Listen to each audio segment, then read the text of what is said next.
भोजपुरी के सुपरस्टार प्रमोद प्रेमी यादव जी का आज एक सॉन्ग रिलीज हुआ है, जिस सॉन्ग का बोल है सैया काटा हबाड़ा।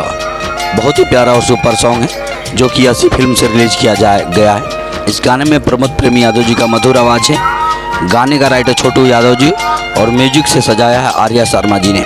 इस गाने में भोजपुरी की एक्ट्रेस कोमल सिंह नज़र आ रही है। बहुत ही प्यारा और बवाल सॉन्ग है, बिल्कुल देसी फिल्म है। आप लोग देखना ना भूले, ऐसी फिल्म पर जाइए, गाने को ढेर सारा दुलार प्यार दीजिए। साथ ही अगर आप हमारे चैनल पर नए हैं, चैनल को सब्सक्राइब कीजिए, शेयर कीजिए, ढेर सारा दुलार प्यार हमें भी दीजिए। मिलते हैं नए अपडेट में, तब तक के लिए बाय, लव यू।